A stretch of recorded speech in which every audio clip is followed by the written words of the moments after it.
ఇక మా హనుమస్వామి ఉన్నాడే, ఆయనకు ప్రత్యేకత ఉంది.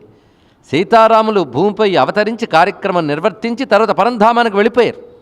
ఆ పరంధామానికి వెళ్ళిన వారు మీరు ఇప్పుడు తలంచినా ప్రత్యక్షమవుతారు భక్తిగా. సాధకులకు నేడు కనబడుతున్నారు. లేకపోతే ఎప్పటి రాముడండి, ఎప్పటి త్యాగరాజు, ఎప్పటి రామదాసు, అదేవిధంగా ఎప్పటి తులసీదాసు, వీళ్ళు ఇప్పుడు మొన్న రామచంద్రమూర్తి దర్శనం పొందినవారు, వారి వల్ల ముక్తి పొందినవారు, వారు ప్రత్యేకించి పొందిన అనుభవాల్ని గ్రంథాలుగా రచించి మనకు అందించారు. ఇక్కడ ఒక రామచరితమానస్ చాలదు, తులసీదాసు రామదర్శనం పొందిన అనుభూతి. అయితే భక్తితో కొలిస్తే వాళ్ళు వస్తారు. కానీ భూమి మీద నేటికీ ఉన్నటువంటి స్వామి ఎవరంటే హనుమస్వామి. అందుకే కలియుగంలో ప్రత్యక్ష దైవం హనుమస్వామి. ఆయన విశేషించి గంధమాదన పర్వతంలో ప్రధానంగా ఉన్నప్పటికీ మంత్రశాస్త్రం 12 చోట్ల హనుమంతుడు నేటికీ ఉంటాడని చెప్పారు. అది విశేషమైన అంశం ఇక్కడ. అంటే స్వామి ప్రత్యక్ష స్వరూపంతో అక్కడ సంచరిస్తూ ఉంటాడు. హనుమస్వామికి మరో గొప్పతనం ఏంటంటే సర్వవ్యాపకుడైన పరమేశ్వరుడు ఆయన. అందుకే ఎక్కడ తలంచినా వస్తాడు. అయితే మీరు తలంచితే పిలిస్తే కొంచెం ఆలస్యం చేస్తాడేమో కానీ రామనామం కలిపి తలిస్తే వెంటనే వస్తాడని. ఎత్ర ఎత్ర రఘునాథ కీర్తనం తత్ర తత్ర కృతమస్తకాంజలిం బాష్పవారి పరిపూర్ణలోచనం మారుతిం నమత రాక్షసాంతకం. అది ఊరికనే చేసిన మాట కాదండి, అది మంత్రశాస్త్రంలో శ్లోకం. అది ఎక్కడి నుంచి వచ్చిందో కూడా చాలామందికి తెలియదు. అది హనుమన్ మంత్రశాస్త్రాలు చాలా ఉన్నాయి. అందులో సనత్కుమార సంహిత, పరాశర సంహిత, అగస్త్య సంహిత, నారద సంహిత మొదలైనటువంటి మంత్రశాస్త్రాలు ఉన్నాయి. ఇవి కాకుండా 12 పురాణాల్లో హనుమంతుని కథ ఉన్నది. స్కాంద పురాణం, పద్మపురాణం, అదేవిధంగా బ్రహ్మాండ పురాణం, శివపురాణం, వాయుపురాణం, వీటన్నిటిలో హనుమంతుని యొక్క అవతార వైభవం, ఆయన యొక్క విశేషాలు చెప్పారు. ఇవి కాకుండా పరాశర సంహితలో హనుమంతుని యొక్క అనేక మూర్తులు, ఆయన ఉపాసించిన భక్తులు కథలు ఇవన్నీ చెప్పబడుతున్నాయి. అందున కలవు కపి వినాయకవు అని ఒక మాట ఉన్నది. కలియుగంలో మనం తరించాలంటే సులభంగా అనుగ్రహించే దైవాలు ఇద్దరే. ఒకడు కపి, ఇంకొకడు వినాయకుడు. అంటే హనుమంతుడు, గణపతి, వీళ్ళిద్దరు. ఇద్దరిలో ఉన్న సామ్య లక్షణం ఏమిటయ్యా అంటే ఇద్దరూ శివతత్వంతో కూడిన వాళ్లే. 2, ఇద్దరు కూడా నర మృగ శరీరులే. అంటే సగం నరరూపం, ముఖం జంతు రూపం. ఆయనకి ఏనుగు ముఖం, ఈయనకి వానర ముఖం. ఈ 2 కనబడుతున్నాయి. ఇంకొకటి మనం సూక్ష్మంగా పరిశీలిస్తే గమనించేది ఉట్టి కథ వినడం కాదండి, కొంచెం ఆలోచించాలి. అప్పుడే దానిలోని మహిమ మనకు తెలుస్తుంది. సుందరకాండలో మీరు గమనించండి, రామకార్యం ఏమిటి, రామకార్యం అంటే ఏమిటి ఎంతమంది చెప్పగలరు? సీతమ్మని రక్షించడం, రావణ్ణి శిక్షించడం, అంతేనా? కాదు. రామకార్యం అంటే లోకరక్షణ, అది ప్రధానం. లోకరక్షణే రామకార్యం. ఈ రామకార్యంకి రాముడికే విఘ్నాలు వచ్చాయి. సీతమ్మ అపహరింపబడిన తర్వాత ఆవిడెక్కడుందో తెలియక రామచంద్రమూర్తి లక్ష్మణ సమేతుడు దుఃఖిస్తూ ఉంటే తోవలో కొంతమంది మహాత్ములు కనబడ్డారు. అందులో జటాయువు ముందుగా కొంతమేరకు జాడ చెప్పి రాముని చేతిలోనే ప్రాణాలు విడిచిపెట్టి రాముని చేత ఔర్ధ్వదైహిక క్రియలు పూర్తి చేయించుకొని ఆ తర్వాత సూచన ఇస్తాడు ఎటు వెళ్ళాడు. దాని ప్రకారంగా రామచంద్రమూర్తి రాగానే అక్కడ పంపా సరోవర ప్రాంతంలో తల్లి శబరి కనబడుతుంది. ఆ శబరి రామచంద్రమూర్తి కోసం ఎదురు చూస్తోంది. ఎప్పటి నుంచి? రాముడు పుట్టక ముందు నుంచి. ఇవి రామాయణంలో కొంచెం గట్టిగా పట్టుకోవాల్సిన అంశములు. రాముడు పుట్టక ముందు నుంచి ఉంది గనకనే అంత వృద్ధురాలు ఆవిడ. రాముడు పుట్టక ముందు నుంచి రాముడి కోసం ఎదురు చూస్తోంది. అంటే రాముడు పుట్టకముందే రాముడనే నారాయణుడు వస్తాడు అని ఆవిడకి తెలుసు. ఎందుకంటే ఆవిడకి తెలియజేసిన వాళ్ళు ఎవరంటే మతంగాది మహామునులు. ఆ మతంగాది మహామునులకి సేవ చేసినవే. ఆమె గురించి రామాయణంలో ఒక మాట అంటాడు వాల్మీకి, సిద్ధ అని. అంటే సిద్ధవనిత ఆవిడ, తపస్సిద్ధురాలండి, సామాన్యుడు కాదు, మామూలు ఆటవికురాలు కాదు ఆవిడ, మహాతపస్విని, మహాసిద్ధురాలు. వాళ్ళు యోగం చేత ఉత్తమ గతులకు వెళుతూ రామచంద్రమూర్తి వచ్చేటప్పటికి ఆహ్వానం పలకడానికి మేము ఉండలేకపోతున్నామమ్మా, మా తరపున నువ్వుండు అని చెప్పారు. అప్పటి నుంచి ఆమె రామతారక మంత్ర జపం చేస్తూ ఎదురు చూస్తుంది. ఆ తారక మంత్ర జప ఫలంగా రామచంద్రమూర్తి లక్ష్మణ సమేతుడై కనబడ్డాడు.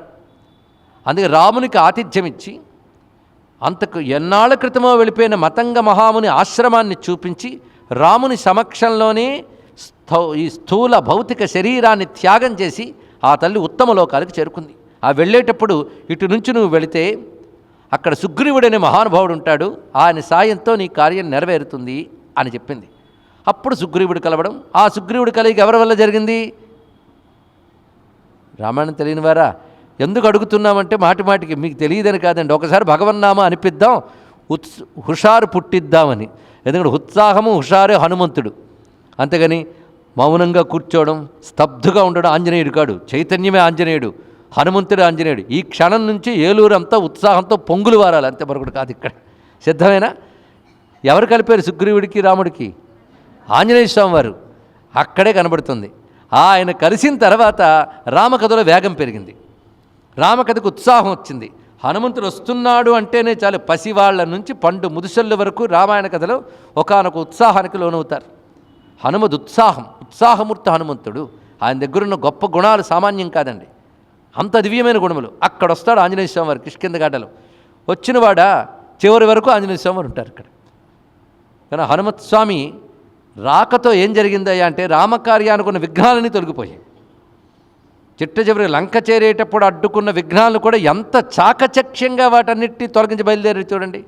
అంటే విఘ్నాలన్నీ తొలగించి కార్యసిద్ధి కలిగించాలి అంటే హనుమంతుడే చేశాడా లేదా? నిజానికి లక్షణం దేవతల్లో ఎవరికి ఉన్నది మనకు తెలిసి? విఘ్నాలు తొలగించి కార్యసిద్ధి కలిగించేవాడు ఎవడు కదా? అంటే ఇద్దరు దేవతా లక్షణాలు ఒకటి కదా. ఇది గమనించవలసినది ఇక్కడ. ఈ రహస్యం ఎవరికి తెలుస్తుందంటే కథల్లో కాదు, ఉపాసకులకు తెలుస్తుంది. దేవత ఎవరికి అర్థమవుతుందంటే ఉపాసకులకు అండి. అంతేగాని కాలక్షేపం కబుర్లు చెప్పి నేను దేవుణ్ణి నమ్మను అంటే నీకు కనబడాల్సిన అవసరం వాళ్ళకు లేదు. గంగ దగ్గరికి వెళ్ళి మునిగిన వాడికే గంగ చెమ్మ తెలుస్తుంది, కానీ ఏలూరులో కూర్చున్న గంగ తెలియదంటే నీకు తెలియదంతే. అందుకే దేవత అర్థం కావాలంటే ఉపాసించాలి, గంగ తడి తెలియాలంటే గంగలో మునగాలి. లేనప్పుడు ఒట్టి కబుర్లే. అందుకు ఉపాసకులకే భగవంతుడు అర్థమవుతాడు. నీకు కావాలంటే నువ్వు ఉపాసించు. నువ్వు ఉపాసనలో బలం పెరిగితే నీకు కనబడతాడు, బలం తక్కువైతే కనబడకుండానే పనులు చేస్తాడు, అంతే ఇక్కడ. అందుకని ఏ కాస్త ఆరాధన చేసినా కూడా స్వామి అనుగ్రహం తప్పకుండా మనం పొందగలం. అలాంటి మంత్రమూర్తి మనకు కనబడుతున్నాడు రామాయణంలో. రామకార్యానంతని చక్కబెట్టేశాడు మహానుభావుడు. అందుకే ఇందాక అమ్మాయిలు పాడారు, ఎక్కడా హనుమంతునికి ఎదురా లోకము. హనుమద్ ఉపాసకుల్లో గొప్పవాడు అన్నమాచార్యుల వారు. అన్నమాచార్యులు రచించిన హనుమత్ కీర్తనలు అని ఒక దగ్గర రీసెర్చ్ చేసి పట్టుకుంటే ఎన్ని రహస్యాలు కనబడతాయండి. ఒట్టి రామాయణం చదివితే హనుమత్ కీర్తనలు అన్నమాచార్యులు రచించిన అర్థం కావు కూడా. కొన్ని ఘట్టాలు ఎక్కడి నుంచి తెచ్చాడు అనిపిస్తుంది. అప్పుడు సంహితా శాస్త్రాలు చదివితే, మంత్రశాస్త్రం చదివితే, లేదా మంత్రశాస్త్ర సాధన చేస్తే అన్నమయ్య కీర్తనలు అర్థమవుతాయి. ఇవాళ పాడిన పాట పిల్లలు తెలిసి పాడారో తెలియక పాడారో తెలియదు అనుకోండి, కానీ తప్పు లేకుండా శ్రావ్యంగా స్వరబద్ధంగా పాడారు, అందులో సందేహం లేదు. పాడి చెడిపోయారో ఉన్నారో కూడా నాకు తెలియదు. అయినప్పటికీ అందులో చెప్పిన భావం ఏమిటి ఇక్కడ మీరు అందరూ విన్నారు కదా, మీరైనా పరిశీలించారా? హనుమంతుల్లో సర్వదేవతలు ఉన్నారని దానిలో చూపించాడు ఇక్కడ. అది ప్రధానమైనది. హనుమంతుల్లో విష్ణువు ఎక్కడున్నాడు, హనుమంతుల్లో బ్రహ్మ ఎలా ఉన్నాడు, హనుమంతుల్లో రుద్రుడు ఎలా ఉన్నాడు, హనుమంతుల్లో సూర్యుడు, చంద్రుడు, అగ్ని, వరుణుడు, వాయువు, అంటే వేదము చెప్పినటువంటి సర్వదేవతలు హనుమంతుల్లో ఉన్నారు అనేటటువంటిది మహానుభావుడైనటువంటి అన్నమాచార్య వారు దర్శించి అనుభవించారు ఆయన. ఆ కారణం చేత హనుమత్ కీర్తనల్లో ఆయన చూపించాడు. ఇక మహానుభావుడైన తులసీదాసు ప్రత్యక్షంగా చూశాడు కదా. అందుకే జై హనుమాన్ జ్ఞాన గణసాగర్ జయ కపీసిత లోక ఉజాగర్ రామదూత అతులిత బలధామ అంజనిపుత్ర పవన సుతనామ అని స్తుతిస్తూ శంకర సువర్ణ కేసరీ నందన హనుమద్ అవతార రహస్యాలన్నీ పెట్టాడా లేదా ఆయన? అంతేకాదు, ఎవరైతే హనుమంతుడు భక్తులు అవుతారో ఔర మనోరథ జోకోయులావై సోయి అమిత జీవన ఫలపావై అని చెప్తూ ఔర దేవతా చిత్తనధరయి హనుమత సేయి సర్వసుఖకరయి అని చెప్పాడే లేదా? అది హనుమద్ ఉపాసన వల్ల ఆయన అనుభవించాడండి. అద్భుతమైన దివ్య ఫలితాలు పొందాడు.